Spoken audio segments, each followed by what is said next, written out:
quand les vétérinaires portent le poids des derniers souvenirs. Je n'ai pas écrit cette lettre pour accuser, mais je ne peux pas non plus me taire. Ce que j'ai vécu, ce que d'autres vivent encore, mérite d'être dit. Parce qu'il y a des douleurs qu'on n'efface jamais, et parce qu'au fond, j'espère encore que cela serve.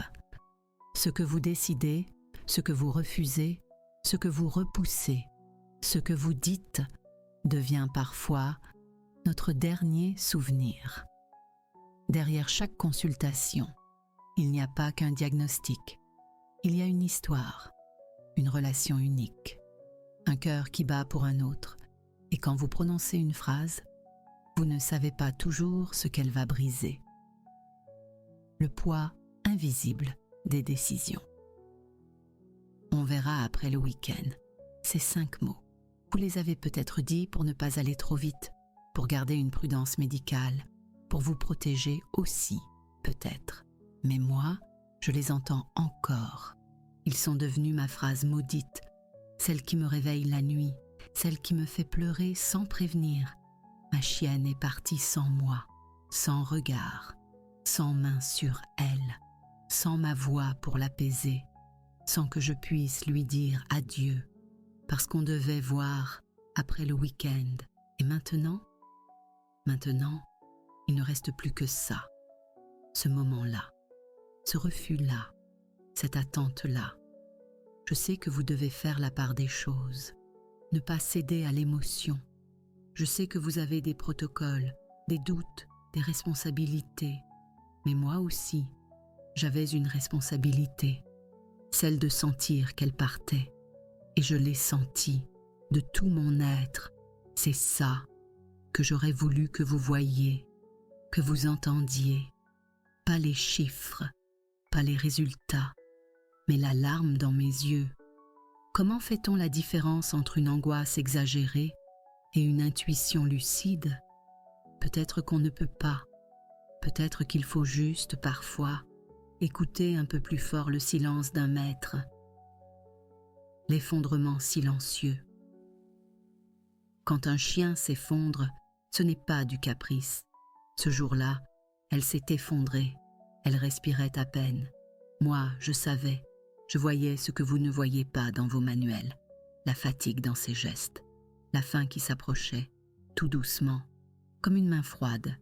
Et pourtant, on m'a dit d'attendre. On m'a dit que ce n'était pas si grave. On a haussé les épaules.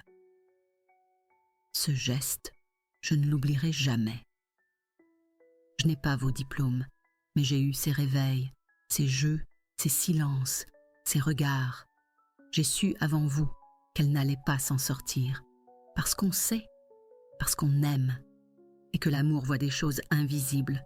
Quand vous avez balayé ma détresse comme une exagération, vous ne m'avez pas seulement ignorée, vous m'avez ôté le droit de la protéger. L'enfant qui ne vieillira jamais. Elle, c'était mon enfant éternel. Pas une peluche, pas un animal, une présence, une lumière, une part de moi.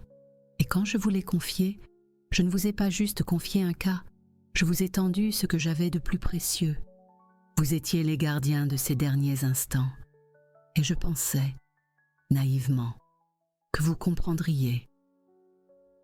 Quand j'ai demandé l'euthanasie, ce n'était pas par confort, ce n'était pas par lassitude, c'était un choix que j'avais porté longtemps, qui m'avait brisé bien avant qu'elle parte, que j'avais pleuré dans la nuit, 1000 fois.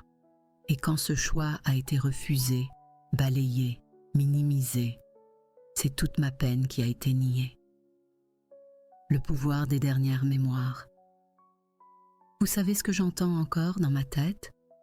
Votre voix, votre refus, votre façon de dire non, pas le mot en soi, mais le ton, l'absence de regard, le vide dans lequel ma demande est tombée. C'est ça, mon dernier souvenir. Pas elle dans mes bras, pas elle qui s'endort paisiblement. Non, elle seule, elle qui hurle, et moi, ailleurs. Je ne vous accuse pas, mais je vous dis, vous avez ce pouvoir, le pouvoir de marquer à jamais un être humain. Un mot, une phrase, un geste deviennent notre cicatrice ou notre paix, rien de plus, mais rien de plus important. Regardez au-delà. Je ne vous demande pas l'impossible, juste une chose, regardez. Pas seulement l'animal. Regardez celui qui l'aime, les mains qui tremblent, la voix qui se brise, le silence dans les yeux. Tout est là. Il suffit de vouloir le voir. Et si vous voyez, alors peut-être que vous entendrez, que vous comprendrez que parfois, l'urgence n'est pas dans les chiffres, mais dans l'âme, parce que nous venons à vous avec nos souvenirs, nos peurs, nos espoirs, et que nous repartons avec ce que vous nous laissez. La cicatrice indélébile. Elle est morte sans moi. Je n'ai pas été là, pas parce que je ne voulais pas, mais parce que j'ai obéi, parce que j'ai cru que vous saviez mieux, que j'étais trop inquiet, trop émotif. J'ai accepté, et je m'en veux. Cette blessure-là ne partira jamais. Elle est différente de la peine naturelle. Elle est faite de regrets, de si j'avais insisté, de si j'avais désobéi, de si j'avais tenu tête. Cette blessure, c'est vous qui l'avez laissée, parce que vous ne m'avez pas entendu, parce que vous avez cru que mon amour exagérait. Alors je vous le dis, pas pour moi, c'est trop tard, mais pour les autres, pour ceux qui viendront après moi. Faites attention aux prochains, écoutez-les, regardez-les, entendez leur panique, leur peine, leur intuition, parce que ce jour-là, ce moment-là, restera gravé en eux, et ce qu'ils emporteront, ce sera ce que vous aurez donné. Et parfois, ce ne sera pas une guérison, mais une mémoire, une dernière mémoire pour Elsa et pour tous ceux qui sont partis sans l'adieu mérité.